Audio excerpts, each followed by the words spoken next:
Segunda de Samuel, capítulo 6, vamos a leer de los versículos 3 al 11. Segunda de Samuel 6, 3 al 11. Pusieron el arca de Dios sobre ¿qué dice ahí? Un carro nuevo. Y la llevaron de la casa de Abinadab, que estaba en el collado. Y Usa y Ahio, hijos de Abinadab, guiaban el carro nuevo. Y cuando lo llevaban de la casa de Abinadab, que estaba en el collado, con el arca de Dios, Ahio iba delante del arca. Y David y toda la casa de Israel danzaban delante de Jehová, con toda clase de instrumentos de madera, de haya, con arpas, salterios, panderos, flautas y címbalos. Cuando llegaron a la era de Nacón, Usa extendió su mano al arca de Dios y la sostuvo, porque los bueyes tropezaban. Versículo 7. Y el furor de Jehová se encendió contra Usa y lo hirió ahí Dios por aquella temeridad, y cayó ahí muerto junto al arca de Dios. Y se entristeció David por haber herido Jehová a Usa, y fue llamado a aquel lugar Perez Usa hasta hoy. Y temiendo David a Jehová aquel día dijo: ¿cómo ha de venir a mí el arca de Jehová?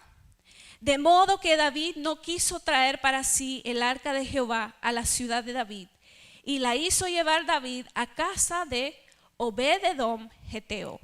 Versículo 11. A ver, léanlo conmigo, el versículo 11. Y estuvo el arca de Jehová en casa de Obed-edom Geteo 3 meses, y bendijo Jehová a Obed-edom y a toda su casa. He titulado este mensaje Una casa bendecida por la presencia de Dios. Una casa bendecida por la presencia de Dios. A ver, díganlo conmigo. Una casa bendecida por la presencia de Dios. Aquí vemos que Obed-edom tuvo el arca en su casa 3 meses, y a causa de esa presencia del Señor, su casa fue bendecida. Su casa encontró paz, su casa encontró bendición, porque ahí moraba la presencia de Dios. No sé cuántos de ustedes desean las bendiciones de Dios por medio de su presencia. Yo anhelo que mi casa sea bendecida por Dios. Ustedes saben que mi esposo hizo una serie sobre la sanidad emocional en el matrimonio, y habló de que un matrimonio es el reflejo y la imagen de la semejanza de Dios, ¿verdad? Está esposo, esposa, y en el centro debe ser Dios. Ahí se ve la imagen y semejanza de Dios. Dios Padre, Dios Hijo, Dios Espíritu Santo. Entonces, ¿cuál es el factor? Él decía, ¿qué es el factor de que un matrimonio sea exitoso? Es que Dios sea el centro de ese matrimonio. Es que la presencia de Dios sea el centro de ese matrimonio. Entonces, hoy quiero hablarles de cómo tener a Dios en el centro de su matrimonio, de cómo tener a Dios en el centro de su hogar, para poder recibir la bendición de Dios. Ahora, no seguimos a Dios, no seguimos su presencia para ver qué es lo que Él nos da, ¿verdad? Eso nunca debe ser el motivo. Señor, yo te sigo para ver qué me das.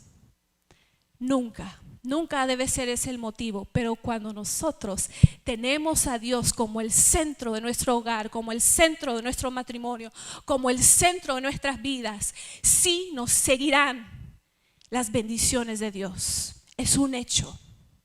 Es un hecho. Entonces hoy vamos a ver cómo podemos tener a Dios en el centro de nuestro matrimonio. Cómo podemos tener a Dios como el centro de nuestro hogar. Pero antes de ver 4 puntos para obtener la presencia de Dios en nuestras casas, quiero que estudiemos lo que acabamos de leer en 2 Samuel. ¿Qué pasa aquí? El rey David reúne al pueblo de Israel y dice que son como 30,000 personas. Es un gran grupo y él dice, vamos a llevar la arca del pacto, la vamos a sacar de una casa donde estaba y la vamos a llevar a Jerusalén. Porque ahí debe estar en la capital, ahí debe de estar en el templo. Y David tenía ese anhelo de construir el templo de Jehová. Pero vemos que después su hijo construye el templo. Pero David tenía ese anhelo de agradar a Dios y él era un hombre muy expresivo. Si ustedes ven en solo el pasaje que acabamos de leer, cómo ellos danzaban, cómo ellos con los instrumentos glorificaban a Dios. Cómo es verdad que nosotros muchas veces venimos a la casa de Dios o venimos a adorar a Dios y estamos tan tiesos como un palo. Estamos así, no sé, todos serios. Y David fue un hombre tan expresivo, y si usted lee el resto de 2 Samuel 6, ahí usted ve otra expresión más luego cuando él sigue trayendo el arca. Un hombre que amaba a Dios y lo amaba con todo su ser, que le salía por los poros ese amor que tenía el Señor. Le salía por todos lados, él danzaba y disfrutaba estar en la presencia de Dios. Pero ¿qué pasa? Ellos llevan el arca de pacto que había estado en una casa y lo quieren llevar a Jerusalén. Y cometieron unos errores.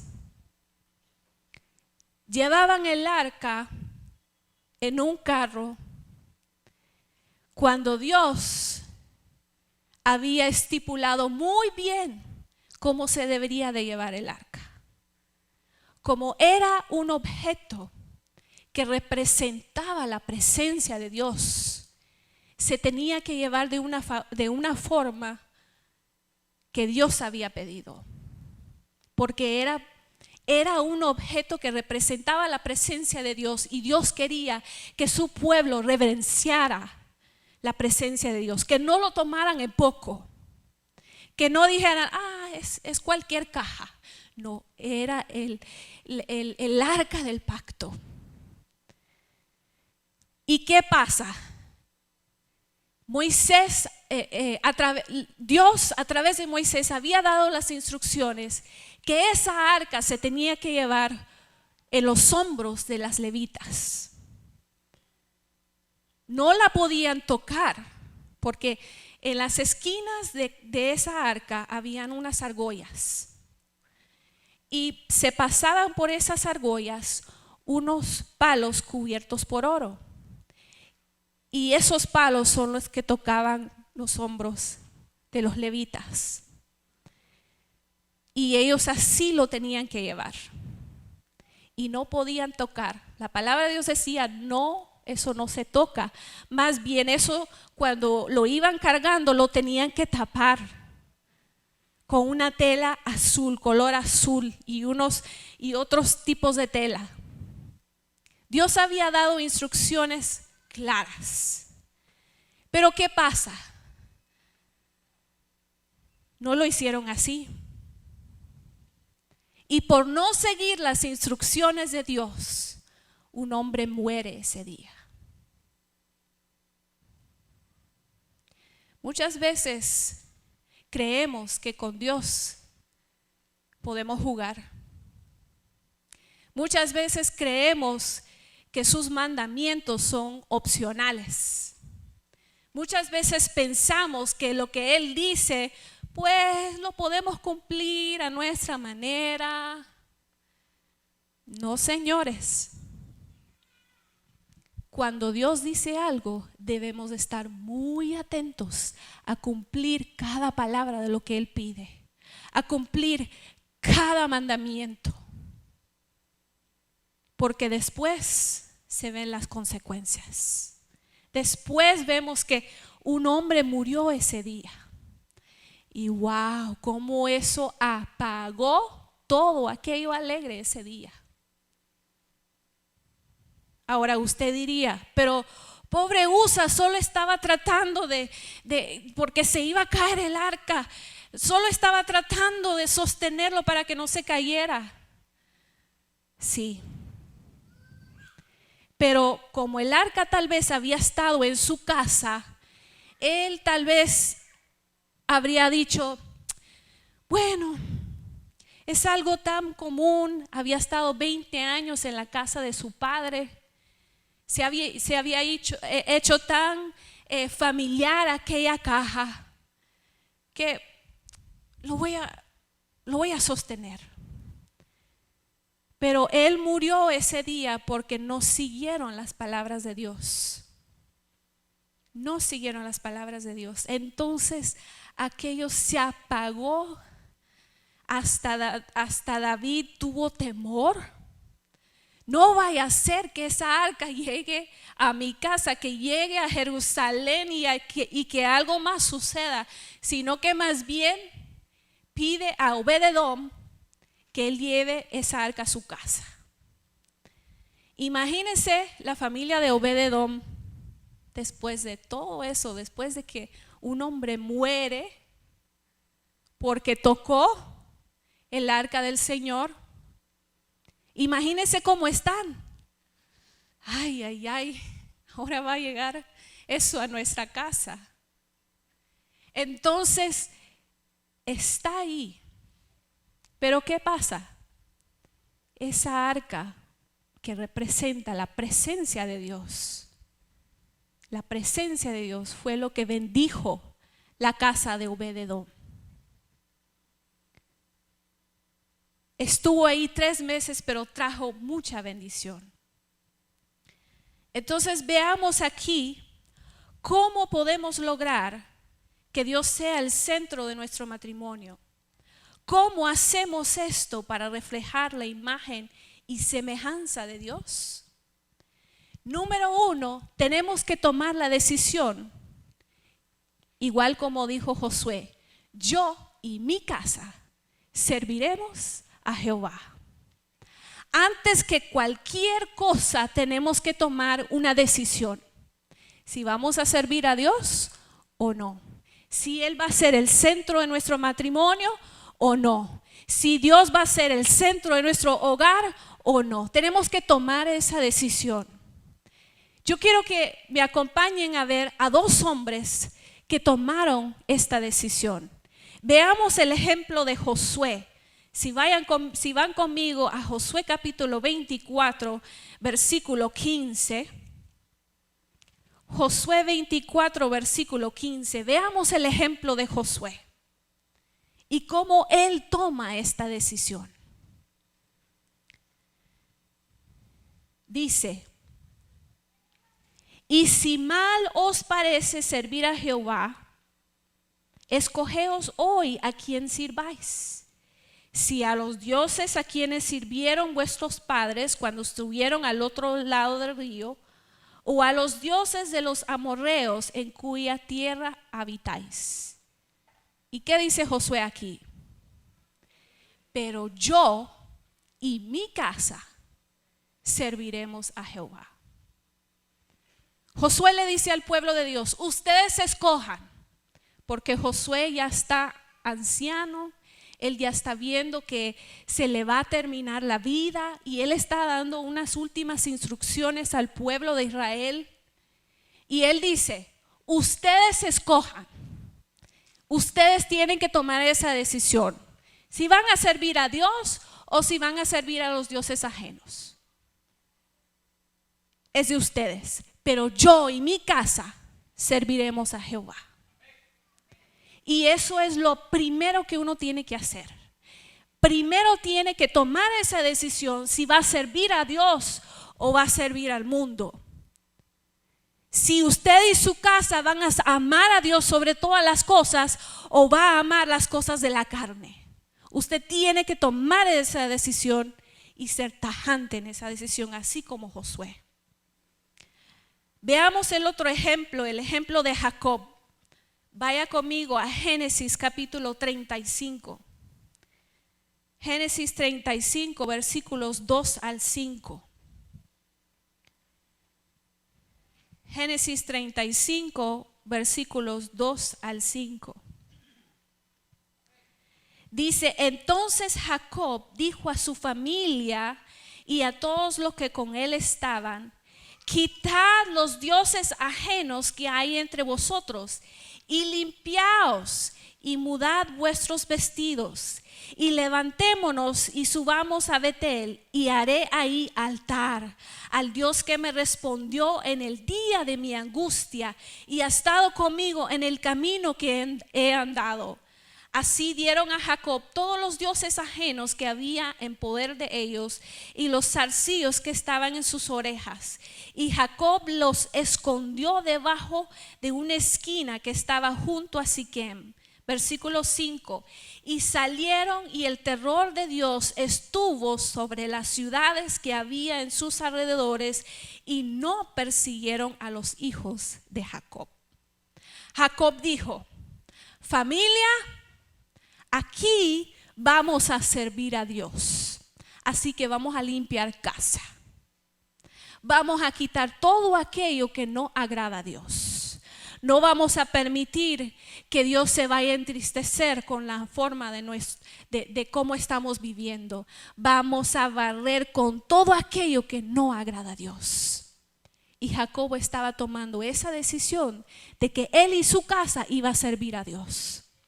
Entonces eso fue lo que ellos hicieron.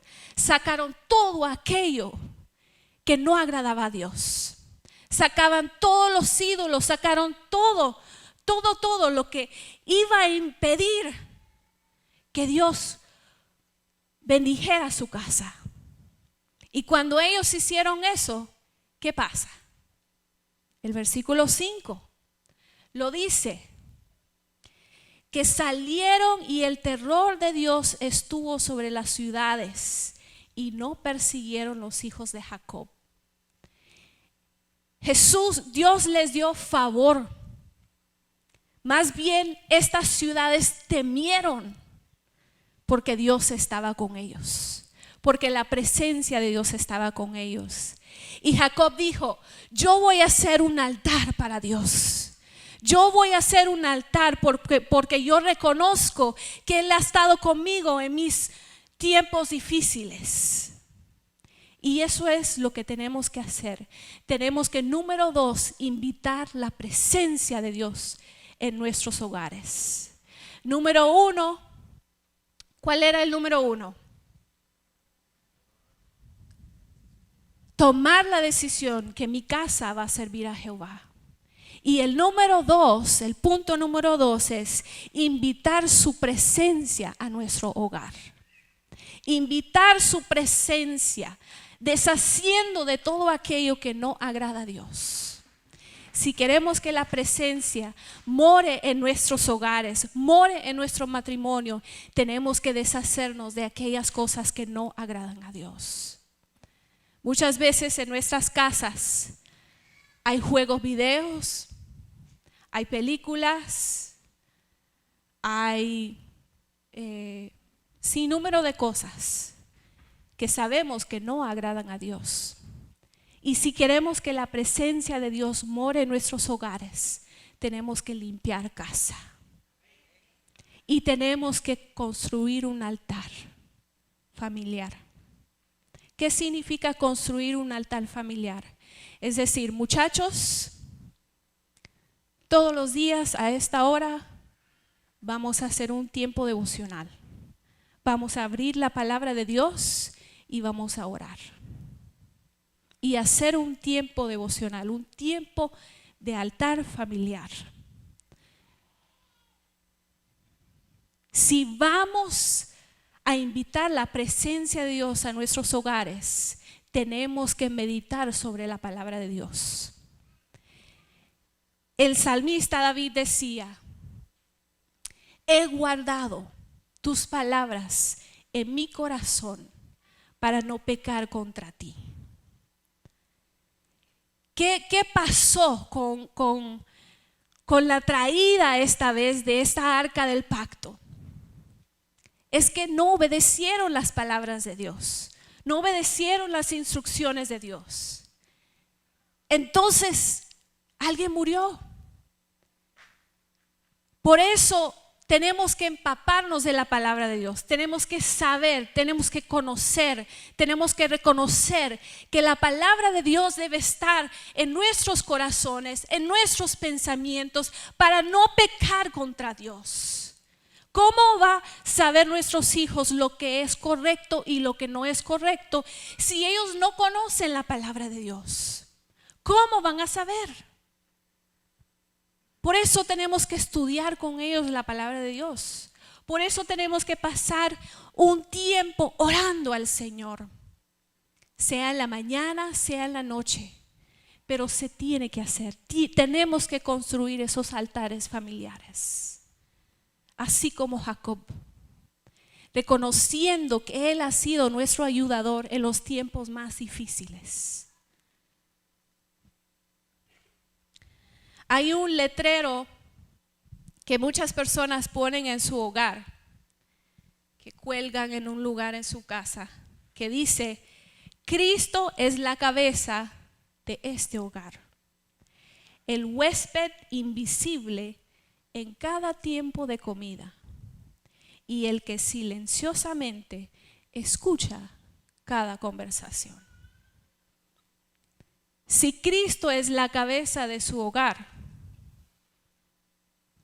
entonces Él es el huésped en su comedor cada vez que se sienten a comer. Él está ahí cada vez que hay un argumento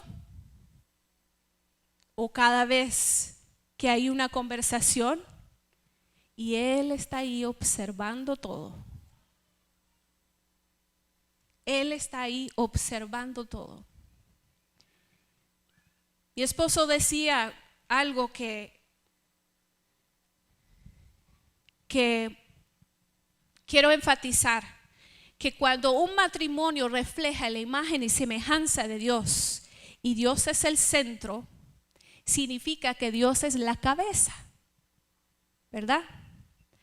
Entonces no tenemos problemas en saber quién es el que manda. Porque ¿quién es el que manda? A ver, dígame. Si Cristo es la cabeza del hogar, ¿quién es el que manda? Cristo es el que manda. Cristo es el que nos dice cómo debemos de vivir nuestras vidas, cómo debemos de agradarle a Él.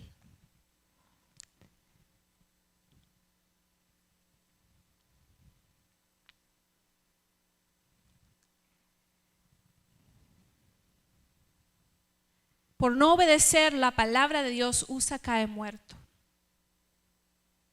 Y por eso debemos de empaparnos de la palabra de Dios, nuestros hogares, todos los días. El punto número 3 que quiero enfatizar de cómo tener a Dios como el centro de su hogar, el centro de su matrimonio, es determinar que todo lo que se hace girará alrededor de Dios. Todo lo que se hace en la casa girará alrededor de Dios. Hay una canción que cantamos que dice: el centro de todo eres Jesús, el centro de todo eres Jesús. Así es. El centro de mi vida es Jesús. Así es en nuestras vidas. Él es el centro de nuestros hogares. Todo gira alrededor de Él. Imagínese en la casa de Obededom, esa arca ahí estaba, en la sala de él. Después de todo lo que había pasado, imagínese esa reverencia que tenían en esa casa. Ahí está el arca. Cuidemos lo que digamos, cuidemos lo que vayamos a decir.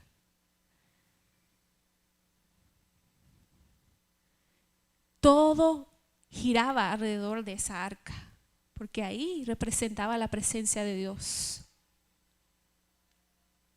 Pero, ¿qué pasa? En muchos de nuestros hogares todo gira alrededor de otra caja, de un televisor muchas veces. Gira alrededor de una computadora. Gira alrededor de celulares, cajitas más pequeñas. Todo el mundo está en su onda. Todo el mundo está ¿verdad?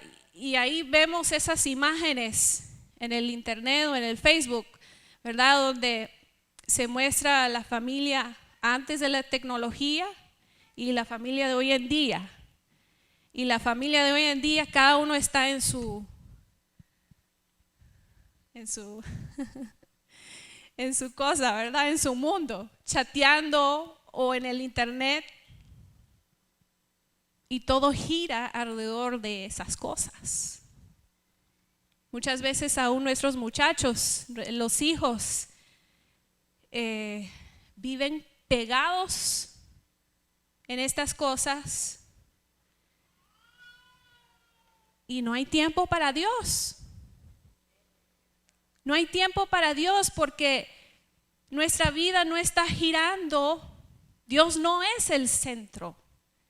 El centro de nuestros hogares son otras distracciones. Y yo no estoy en contra de la tecnología porque yo la uso. Yo uso mi celular, yo uso mi iPad, veo televisión. Pero nuestras vidas no pueden girar alrededor de estas cosas. Y el mundo en el cual nos encontramos, mucha de nuestra juventud así está. Pegados en esos juegos video por horas y horas y horas. Y todo gira alrededor de eso y eso no puede ser. Eso no puede ser. Entonces, si queremos que Dios sea el centro de nuestras vidas, de nuestros matrimonios, de nuestros hogares, todo tiene que girar alrededor de Dios. Muy interesante lo que lleva el arca del pacto adentro. ¿Ustedes saben lo que llevaba el arca del pacto? Habían 3 cosas que llevaba. Llevaba, número 1, los 10 mandamientos.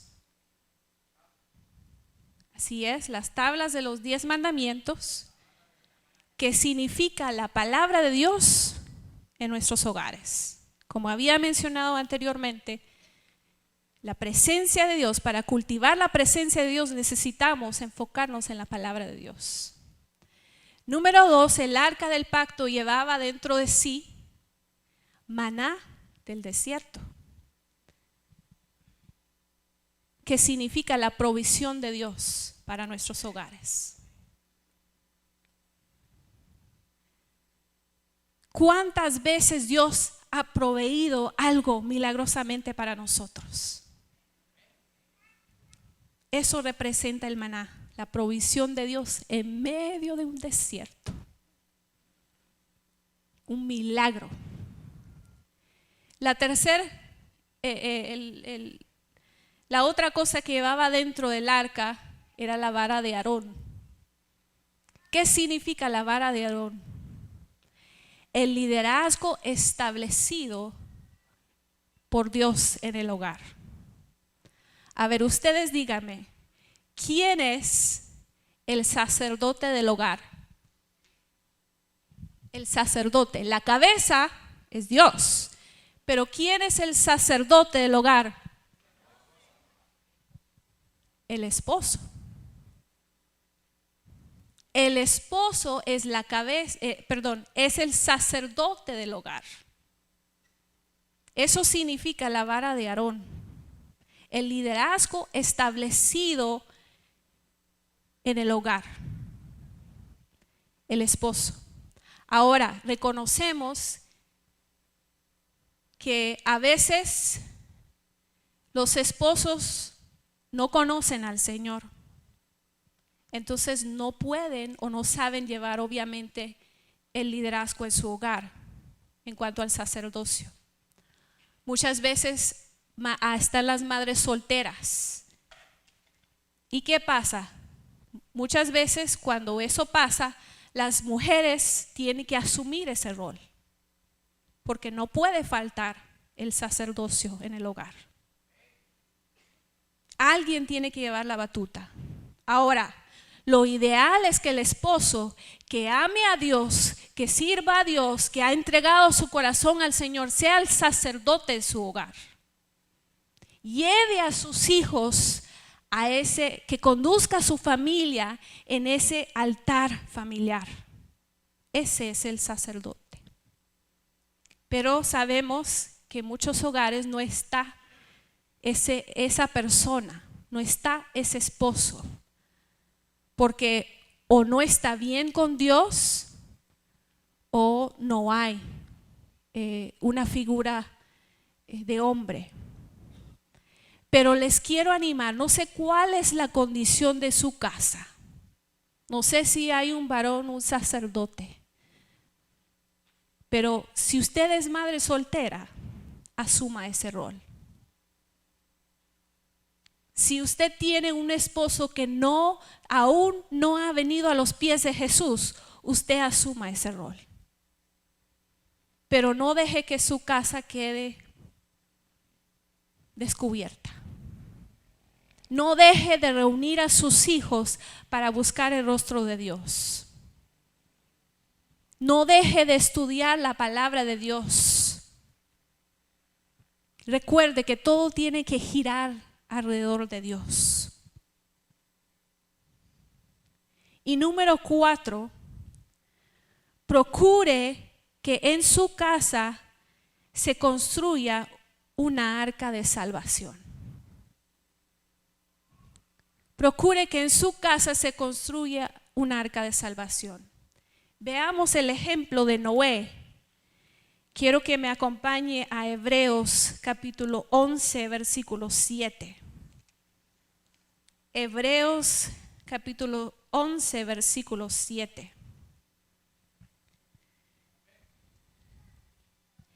Dice, por la fe Noé, cuando fue advertido por Dios acerca de cosas que aún no se veían, con temor preparó el arca en que su casa se salvase.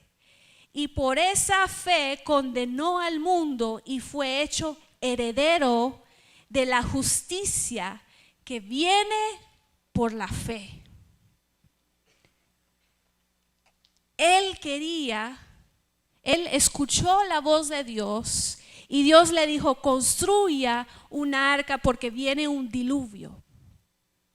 Y Noé obedeció a Dios y también quería salvar a su casa. Quería salvar a sus hijos, a sus yernas, a su esposa. Quería salvarlos de esa destrucción.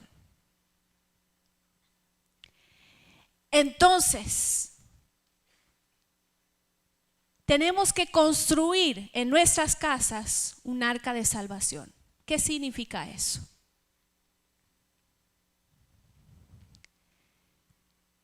Que lo más importante para nosotros, aún sobre proveerles materialmente lo que nuestros muchachos necesitan, es que nuestros hijos puedan conocer a Jesús como su único Salvador personal.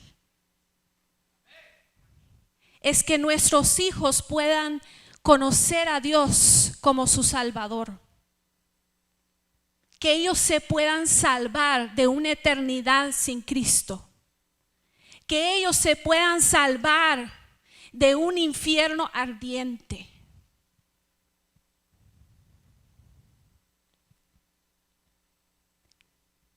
Aunque falte 1000 cosas en la casa, pero que no falte la salvación de nuestros hijos. Que no falte la salvación. No sé ustedes, pero yo quiero ir al cielo con mis hijas. Yo quiero que todos en familia subamos hacia arriba. Yo no quiero dejar atrás a nadie. ¿Y usted?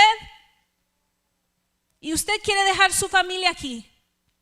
o quiere ser arrebatado con todos sus hijos, su esposo, a seguir alabando a Dios, a seguir haciendo altares. Porque un día toda rodilla se doblará y un día toda lengua confesará que Cristo es el Señor. Un día eso va a suceder y yo quiero estar ahí con toda mi familia. Yo no quiero dejar a nadie atrás. Por eso Dios tiene que ser el centro de nuestra casa.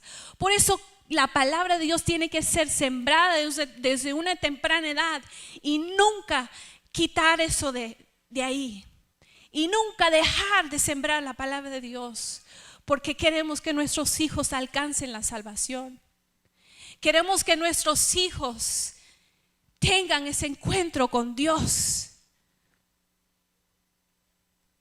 Si confesamos con nuestra boca que Jesús es el Señor y creemos en nuestro corazón que Dios lo levantó de los muertos, seremos salvos. Tenemos que procurar que nuestros hijos puedan hacer eso, que puedan confesar que que Jesús es el Señor, que pueden creer en sus corazones que Dios sí lo levantó de los muertos. Queremos que nuestras casas sean salvas, que nuestros hogares sean hogares de paz. No sé ustedes, pero ¿en algún momento ha entrado en una casa donde siente la paz de Dios? Qué rico se siente, ¿verdad? Cuando uno entra a una casa donde mora la presencia de Dios, uno siente una paz. Riquísimo. Pero cuando uno entra a una casa donde hay contienda, donde hay discordia, donde hay desunión, ahí también se siente aquello todo feo, uno se siente incómodo, como que está entrando a un lugar de hostilidad. Uno puede sentir la diferencia. Yo quiero que en mi casa esté la presencia de Dios. Yo quiero que cuando la gente entre a mi hogar pueda decir: aquí está la presencia de Dios. No hay una arca física, pero sí está la presencia de Dios. Aquí mora el Espíritu Santo, porque aquí se busca a Dios de día y de noche. Yo quiero que mi matrimonio, que en el centro de mi matrimonio sea Jesús. Yo quiero eso. ¿Y ustedes? Procuremos determinar que la presencia de Dios estará en nuestros hogares, que la presencia de Dios estará en medio de nuestro matrimonio y que no vamos a dejar que el enemigo nos distraiga con las cosas del mundo. No vamos a dejar que el enemigo nos distraiga con otras cosas. Vamos a buscar el rostro de Dios. Vamos a buscar su presencia. Vamos a querer y anhelar que nuestros hijos conozcan a un Dios que salva, que sana, que restaura. Yo y mi casa serviremos a Jehová. Yo y la familia Alfaro servirá a Jehová. ¿Y ustedes? Si usted cree eso, usted haga esa misma declaración en este momento. Yo y mi casa servirá a Jehová. Y no es simplemente hacer esa declaración bonita, linda y hasta luego. Es ponerlo en práctica. Es trabajarlo todos los días. Es invitar la presencia de Dios a su hogar todos los días. Implica trabajo. No es simplemente declararlo y que así sea. No, implica trabajo. Pero vale la pena. Vale la pena porque su hogar será bendecida. Dios proveerá para cada uno de sus necesidades. Dios estará con ustedes en los momentos más difíciles. Así que sacerdotes del hogar, no sé cuántos sacerdotes, cuántos varones hay aquí en este día. Levante su mano en alto. ¿Cuántos cabezas de hogar? Tomen este reto. ¿Ustedes lo van a tomar? ¿Ustedes van a tomar el reto de asumir el sacerdocio de su hogar y conducir su familia hacia la presencia de Dios? Que así sea. Que así sea. Yo le invito a que usted estudie a fondo, más a fondo lo que hemos hablado el día de hoy y que usted lo aplique a su vida. Que no simplemente seamos oidores de la palabra, sino hacedores. Que no vengamos a la iglesia a escuchar un lindo mensaje y ay, qué lindo, y todo el mundo va a la casa a comer después, a hacer sus cosas y nada más. No, tenemos que tener esa costumbre de Señor, esta palabra lo aplico a mi vida y no voy a ser simplemente oidor, sino hacedor. Y yo quiero animar a todos los sacerdotes aquí que usted aplique esta palabra a su vida. El enemigo va a querer distraerle y usted verá cómo le distrae. Pero usted póngase firme y diga: yo y mi casa serviremos a Jehová. No sé los demás, no sé ustedes israelitas a quién van a escoger, a quién van a servir, pero yo y mi casa serviremos a Jehová. Eso es lo que tenemos que determinar.